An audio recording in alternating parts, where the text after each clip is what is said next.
Hola, muy buenas tardes. Vamos a hablar sobre la unidad número uno, sobre la legislación en enfermería, lo que va a abarcar varios temas referente a nuestra área, que es la enfermería, obviamente, que son temas muy importantes y que tienen que darse la relevancia que son, ya que nuestra labor depende mucho de, o es la base de lo que se va a establecer en lo presentado a continuación.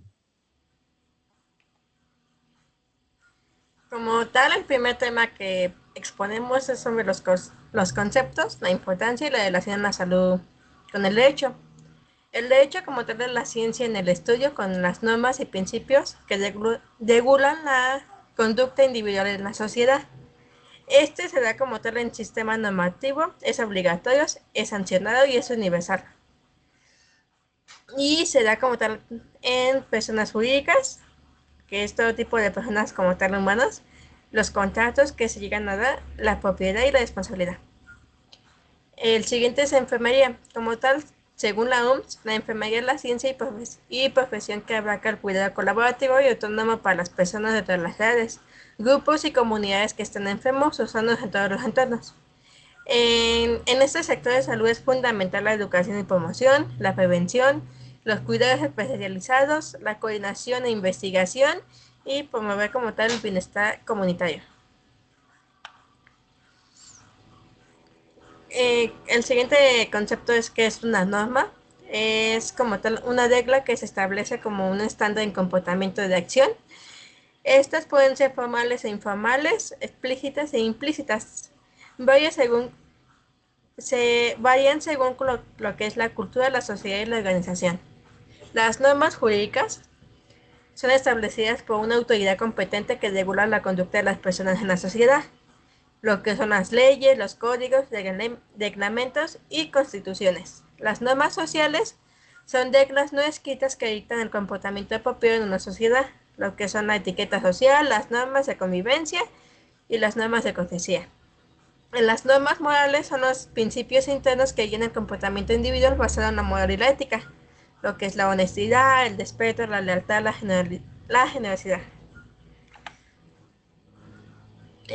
Las normas de salud tenemos varias que nos rigen, pero las más importantes es la norma 010 del 2014, que es de agentes químicos contaminantes en el ambiente laboral, la norma 011 del 2001, que es la del ruido, las normas 012 del 2012, que son las radiaciones ionizantes, las normas 013 de 1993, estas son las radiaciones no ionizantes, las normas 14 del 2000, en estas son las cuestiones ambientales anormales, las normas 15 del 2001, condiciones térmicas elevadas abatidas, la norma 24 del 2001 son las vibraciones y la del 2028 es la iluminación. La norma 35 del 2018 son los factores de riesgo psicosociales y la norma 35 del 2018 que son los factores de riesgo ergonómicos como el manejo manual de las cargas. En, Como siguiente tema es que es un hecho y el deber jurídico. El hecho es lo que implica la ausencia de la voluntad de las personas en cuanto a las consecuencias de un hecho. Los ejemplos es la infección nosocomial, nacimiento de un bebé y desastre natural, que nosotros no tenemos como tal un control o nosotros no tenemos la voluntad de lo que pasa.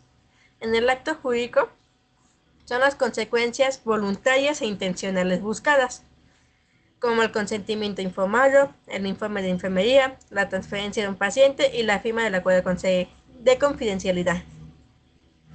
De aquí se basa lo que es también el deber y el supuesto jurídico. El deber es la obligación impuesta por las normas legales que tienen que ser respetadas y el supuesto es una hipótesis o condición que establecen las normas, cuyo incumplimiento depende de las consecuencias jurídicas. En el deber jurídico, en enfermería están legalmente obligados a mantener lo que es la confidencialidad de la información, registros adecuados en el expediente clínico y proporcionar lo que son los cuidados basados en evidencia. Y en los supuestos es la, la divulgación, la negligencia en la atención de un paciente, la falta de consentimiento, lo cual estos pueden resultar en acciones legales del profesional de enfermería.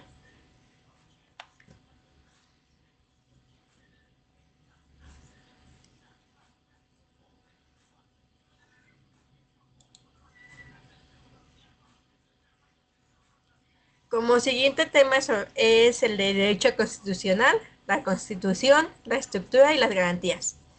El derecho constitucional se encarga de estudiar y regular las normas fundamentales de cada estado, que se contienen como tal en la Constitución, que es la ley suprema. Este se establece a base de organizaciones, el Estado, derechos fundamentales y las relaciones entre los poderes del gobierno, así como lo que son el Estado y los individuos. Incluye en esta lo que son los derechos fundamentales, normas constitucionales, control de la Constitución, la soberanía y el proceso de la reforma constitucional. ¿Qué es la Constitución? El primer tema es la Carta Magna y norma fundamental que es establecida para regir todo el país. Establece los límites y las relaciones entre los poderes, que es legislativo, ejecutivo y judicial. Como tal, los hechos más importantes que se dieron a través de esta constitución fue la Constitución de Cádiz de 1812, en la cual se dio lo que es la división de los poderes. El Declamento Provisional del Imperio de 1822 nace durante el Imperio de Iturbide. La Constitución de 1824, en esta se mantiene lo que es el catolicismo como una religión única, las 7 leyes, que es la independencia de Texas, y la Constitución de 1857. En esta se hace lo que es una separación de la Iglesia con el Estado. De ahí se da lo que es la Constitución de 1917, en la cual nos da la educación gratuita y la jornada laboral de 8 horas.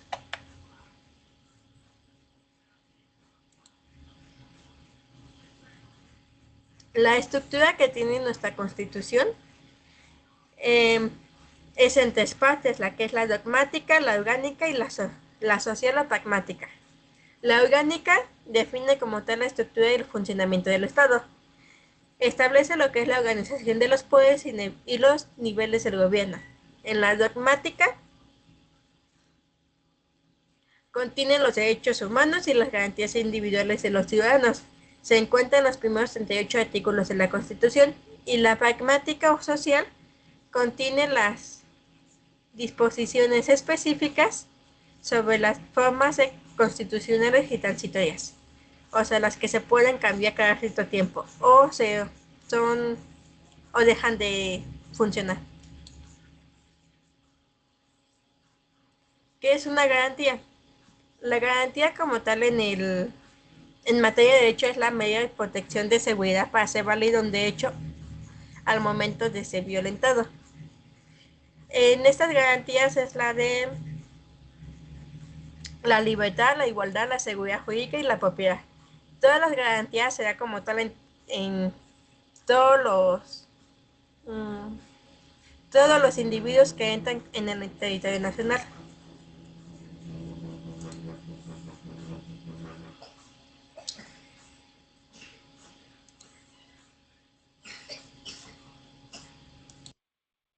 Bueno, muy bien. Ahora vamos a hablar sobre el artículo cuarto, que esto viene dentro de nuestras garantías, que, bueno, va a proteger lo que es el derecho a la salud o a la protección, bueno, de la salud.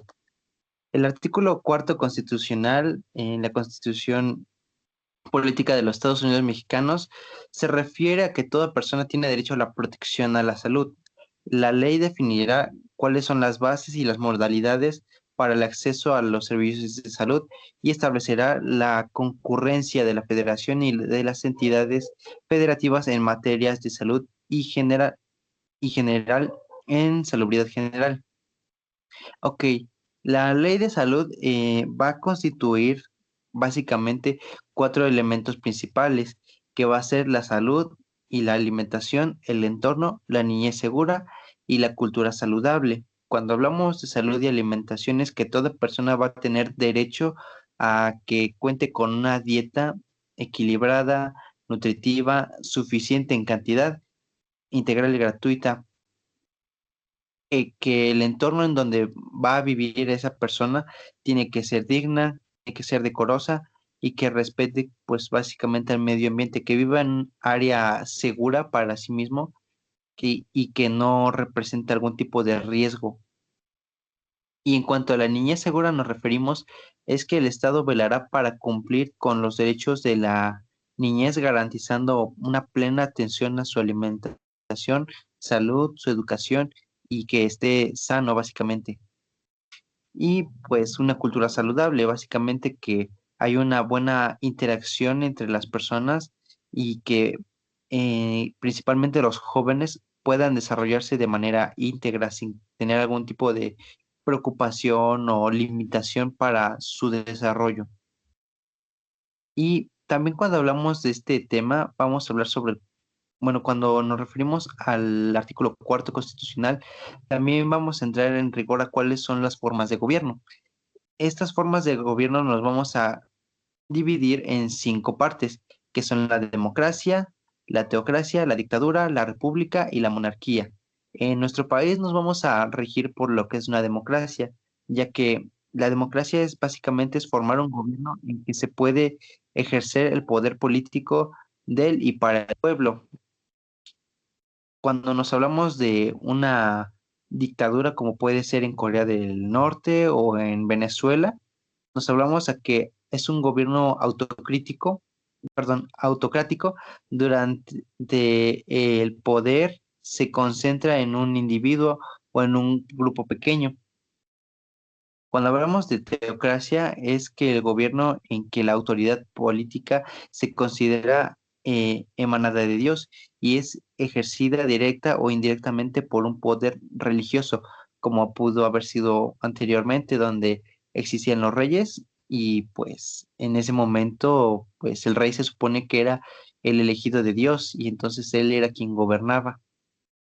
Y refiriéndonos un poco a esto, pero no como tal similares, nos referimos a la monarquía, que es la organización del Estado en el que la jefatura y representación supremas son ejercidas por una persona o título con título de rey o de reina. Y por último hablamos de la república, que es cuya máxima autoridad es elegida por los ciudadanos o por el parlamento para un periodo determinado. Muy bien, ya habiendo conocido bueno, las formas de gobierno, vamos a hablar sobre la división de poderes. ¿Qué es una división de poderes? Es un procedimiento de órdenes del poder de autoridad que busca el equilibrio y la armonía de fuerzas mediante una serie de pasos y contrapesos. ¿Ok? En este poder, bueno, en esta el poder legislativo, el poder ejecutivo, el poder judicial, como lo mencionó muy bien mi compañera anteriormente, cuando se refirió a la parte, eh, perdón, la parte, creo que era creo que la parte pragmática, cuando nos refirió a cómo se dividía el Estado, en qué poderes recaía el poder. Y cuando nos referimos al poder legislativo, hablamos sobre cómo se va a formar la Cámara de Diputados, la Cámara de Senadores y cómo se va a llevar a cabo la elaboración de las leyes. Cuando nos hablamos del poder ejecutivo, nos referimos a la administración y ejecución de estas leyes. Y cuando hablamos de poder judicial, hablamos sobre el órgano del Estado que se encarga de administrar la justicia y proteger los derechos de las personas. Ok, pero antes de pasar a otro tema, algo muy importante que se refiere como tal a la salud es la Ley General de Salud. La Ley General de Salud es aquel órgano que va a regular el derecho a la protección de la salud y su última actual y cuya finalidad es darle una estructura a nuestro sistema de salud, a los servicios y bienes que nosotros podemos brindar. Esta parte nos va a regir sobre todo a nosotros como personal de salud y va a brindar los derechos hacia los derechohabientes y a las personas en general, ¿no? Ok, la Ley General de Salud va a competir muchas partes, va a competir varios títulos. En general creo que son, si no me equivoco, van a ser, mm, perdón, van a ser, ay, uy, perdón, 18 títulos. Entre estos 18 títulos vamos a comenzar con el primero que va a ser las disposiciones generales. En estas disposiciones vamos a encontrar principalmente el artículo primero, el artículo primero bis, que básicamente bis es que se repite dos veces o más, y el artículo cuarto, que estos artículos van a disponer o van a decretar qué derechos van a gozar las personas en general, qué es la salud y cuáles son las autoridades sanitarias competentes para brindar derechos de salud, o certificaciones. El título segundo, que es el Sistema Nacional de Salud, que pues va a competir el artículo 5, 6, 7 y 10. Va a establecer cuáles son las consideraciones o cómo es que se maneja el sistema de salud, ya sea público o privado dentro del territorio nacional, que no se separe de las normas que establezca las instituciones, la Constitución o como tal el hospital. Y el título tercero va a representar las prestaciones de los servicios de salud, que va a competir el artículo 24 y 28 bis, que van a ser los servicios de salud que se clasifican en tres tipos. Esta parte nos va a clasificar cuáles son los tipos de servicio a los que podemos acceder, ya sea primario, secundario o terciario, si es de salud pública, si es de asistencia social o si es de asistencia médica. Y el artículo 28 nos va a referir cuáles son las clasificaciones de los médicos, si son homeópatas, cirujanos, dentistas, veterinarios, y cómo nos vamos a clasificar nosotros como personal de enfermería en licenciados, especialistas, doctores, auxiliares, etcétera. El artículo el artículo cuarto, perdón, va a hablar sobre los recursos humanos para los servicios de salud, que pues básicamente va a clasificar al personal de enfermería desde lo que es un técnico, a un auxiliar, a un pasante, a un estudiante, a lo que ya conocemos como profesional, que es un licenciado, especialista, maestro, doctor. También vamos a hablar sobre el título quinto, que básicamente se va a referir al tema de la investigación para la salud y cuáles son sus ramas pertinentes. El título, el título sexto va a va a proporcionar información para la salud. El título séptimo va a ser la promoción de la salud, tema muy importante, ya que pues nos compete a nosotros porque es básicamente nuestra primera actividad como personal de enfermería, promover la salud. El título octavo, que es la prevención y control de enfermedades y accidentes. El título noveno, que va a ser para la asistencia social, prevención de la discapacidad y rehabilitación de las personas con discapacidad. El título 11, que es para los programas contra las adicciones. El título 14, que va a ser para la donación, transparencia, perdón, donación, trasplantes y pérdida de la vida. Y el título 18, que va a hablar sobre las medidas de seguridad y sanciones y o delitos, tema que es muy importante, puesto que nosotros como personal de enfermería estamos un tanto expuestos si no realizamos un buen trabajo o un buen cuidado, puesto que nosotros estamos en contacto constantemente con el paciente y nosotros somos los encargados de brindar la medicación, realizar los cuidados, realizar las indicaciones médicas y cuidados propios de enfermería. Ok, y ahora vamos a hablar sobre lo que es la ley de asistencia social.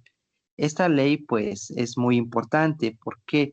Porque es el marco normativo que va a establecer los principios y los criterios, procedimientos para garantizar la protección y promoción del bienestar de todas las personas en situación de vulnerabilidad, perdón.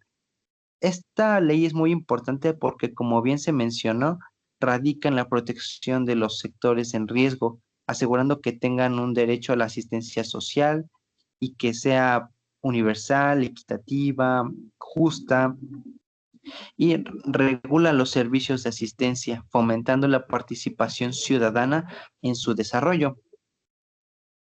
Esta ley se va a basar principalmente en cuatro principios, que es la solidaridad, la integridad, la equidad y la universalidad. Dentro de esta ley vamos a poder centrarnos principalmente en cuatro artículos, que es el artículo 48, el artículo 10, fracción 3, el artículo 52 y el artículo cuarto, que pues para grandes rasgos nos van a hablar sobre la solidaridad, la universalidad, la integridad y la equidad, que son factores muy importantes para que el, el sistema o de asistencia social sea lo más accesible hacia las personas y que todos puedan entrar o tener acceso a este tipo de servicios. ¿Ok? Bueno, los sujetos que están más próximos a recibir este tipo de derechos son, como bien mencionamos, personas en riesgo, que son niños, niñas, adolescentes, mujeres, indígenas, migrantes, adultos mayores, personas con algún tipo de discapacidad, personas privadas de su libertad o de sus, ay, perdón, o de en estado de desaparición, víctimas de la comisión de delitos, indigentes, alcohólicos, etcétera. Ok, ya conocemos quiénes son los sujetos que están más atentos a recibir este tipo de derechos. Ahora vamos a conocer cuáles son los organismos que pueden brindar este tipo de servicios. Eh, los más populares, por así decirlo, van a ser el DIF, el INAPAM y el IEM, que el DIF pues va a ser básicamente la asistencia social hacia los niños y adolescentes. El INAPAM va a ser la asistencia que va a atender a los adultos mayores y el IEM va a ser la asistencia hacia las mujeres.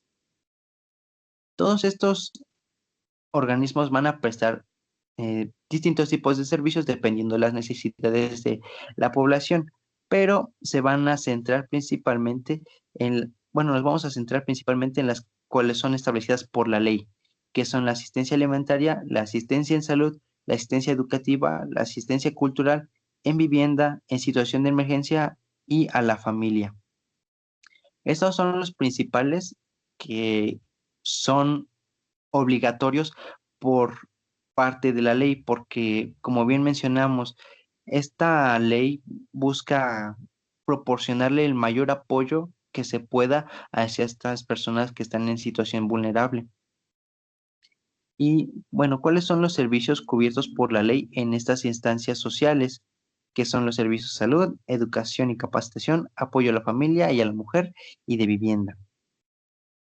Bueno, ¿y cuáles son las instituciones encargadas de regular dichas asistencias?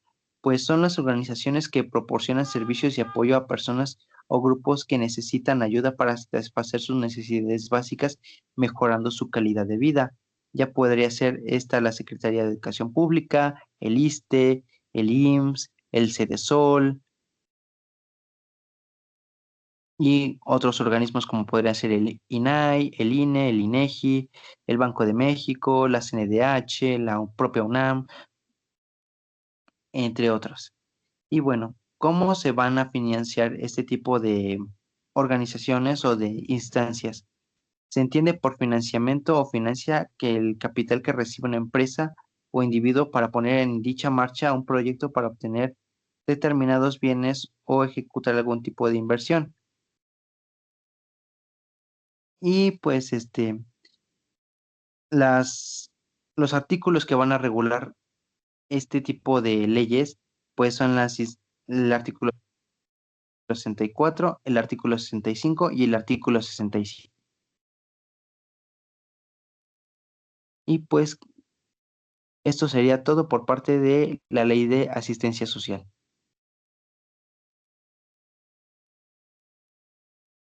Y bueno, hoy vamos a hablar pues de una ruta fundamental, eh, bueno, que es fundamental en nuestro sistema de salud y es la ley de los institutos nacionales de salud. Estos institutos, pues como tal, son centros de investigación médica de vanguardia que son pilares en la prevención, en la detección y el diagnóstico. eh, Como tal, pues su labor es vital para mejorar la salud de todos los mexicanos. Ahora, lo que la ley regula, o bueno, la ley que los regula, pues tiene objetivos muy claros. primero, pues es asegurar su correcta organización y funcionamiento, garantizando que operen con eficiencia y transparencia. Segundo, es fomentar la investigación científica, la enseñanza y la prestación de servicios de alta especialidad. Eso significa que estos institutos no solo investigan, sino que también forman a los futuros profesionales de la salud y ofrecen atención médica de la más alta calidad. Y tercero, pues establecen las bases para que estos institutos cuenten con patronatos o grupos de apoyo que impulsan estas actividades. ¿Cómo funcionan estos patronatos? Estos pues están regidos por el presidente, un secretario, un tesorero y los vocales. Todos ellos trabajan de manera honorífica y su labor es apoyar a estos institutos en sus actividades para formular sugerencias o para mejorar su desempeño. Y algo muy importante es contribuir en la obtención de los recursos para que estos institutos puedan cumplir con sus objetivos. Ahora, una de las funciones que tienen es ser el corazón de la investigación médica en México. Hacen tres cosas principales. Primero es que investigan para encontrar nuevas formas de curar y prevenir enfermedades. Segundo es que enseñan a los médicos y enfermeras del futuro para que siempre tengan gente bien preparada para cuidar a terceros. Y como tercero tenemos que atienden a las personas con las enfermedades más difíciles. Esos casos que pues se necesitan doctores muy expertos y equipos especiales. En pocas palabras, pues los institutos investigan, enseñan y curan todo para que tengamos una vida más sana. En la siguiente, por favor. Bien, ahora tenemos lo que es lo de los eventos adversos, centinelas y cuasifallas. Pues para empezar tenemos que una cuasifalla es un acontecimiento o situación que podría haber tenido como resultado un accidente, una herida, una enfermedad. Es un casi accidente. Imaginemos que pues un enfermero está a punto de administrar un medicamento incorrecto, pero se da cuenta justo a tiempo y lo evita. Esto es una cuasifalla. En resumen, es un error potencial que no llegó a causar daño, ya sea por suerte o por una intervención a tiempo. Tenemos un evento adverso. Este es un suceso imprevisto, indeseado o potencialmente peligroso en un establecimiento de atención médica. La anterior, por favor. Carmen, por la anterior. Bueno, un evento adverso como tal en sí es un suceso que causa daño al paciente durante la atención médica, por ejemplo, una reacción alérgica a un medicamento administrado en el hospital. Podría decirse que es un accidente no deseado y que resulta en una lesión o complicación para el paciente. La clave aquí es que el daño está relacionado con la atención recibida y no como forma parte de la enfermedad como tal. Ahora voy a explicar lo del evento centinela. Dice que es un suceso imprevisto que implica el fallecimiento o una pérdida permanente grave de una función.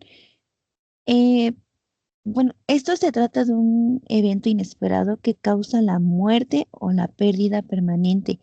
Ejemplo, pues una cirugía en un paciente equivocado, la administración de una dosis letal. Son llamadas centinelas porque señalan la necesidad de una investigación profunda y de cambios urgentes en los protocolos de seguridad. En la siguiente, por favor. Ahora tenemos lo que es la cosifalla y vamos a profundizar en esto. Dice que es un error en la identificación del paciente durante los momentos claves. Podría ser un traslado inseguro, un riesgo de caídas de algún dispositivo, una elaboración de indicaciones médicas en un formato no autorizado. En sí, podríamos poner como un ejemplo que en un hospital X, un médico residente esté atendiendo a un paciente con un historial complejo. Este supongamos que prepara una medicación y el residente selecciona accidentalmente un medicamento con un nombre similar al otro y que este paciente pues realmente necesite ese medicamento y justo antes de administrarlo, una enfermera que ya tenga pues años de experiencia esté revisando estos registros y note esta discrepancia. La enfermera detendría al residente y le indicaría el error. Se verifica la orden médica y se administra el medicamento que es correcto. Aquí el error que puede haber es el error en la identificación del medicamento porque el residente seleccionó el medicamento incorrecto. El riesgo de error en la administración, si la enfermera no hubiera intervenido en este caso, pues el paciente habría recibido un medicamento equivocado. Una falla en la doble verificación, que pues aunque no se mencione, se puede inferir que hubo una falla en el proceso de pues este suceso, ¿no? Afortunadamente, pues la intervención de terceros pues no causa daño. En la siguiente, por favor.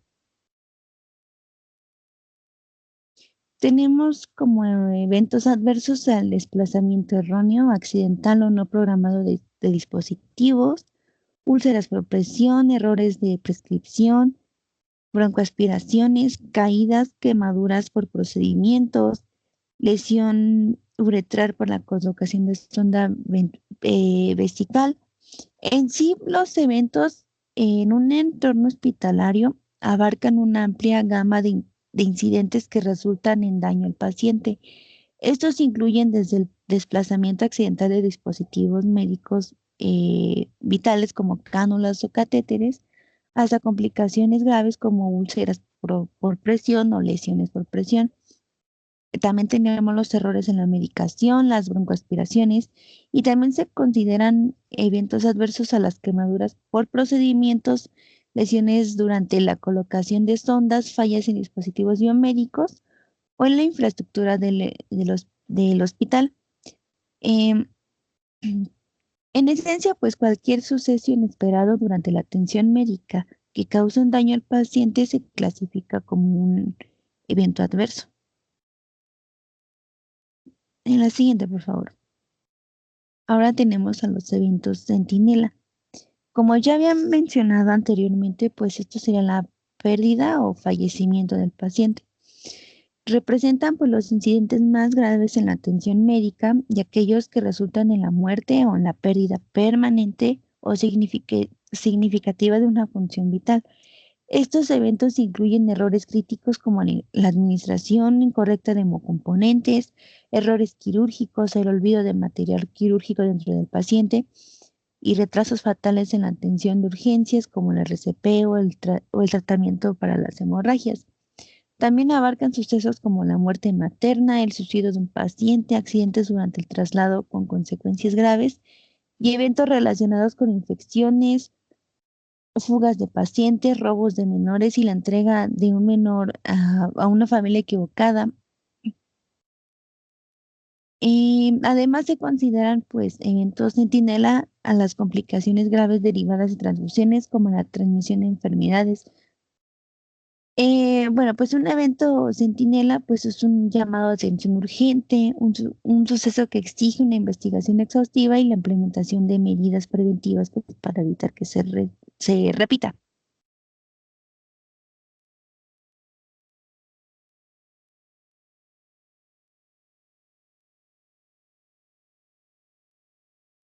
Esa estaba copiada, la siguiente.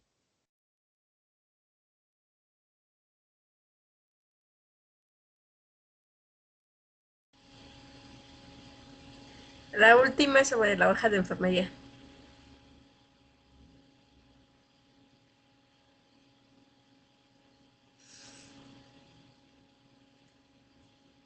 La que faltó.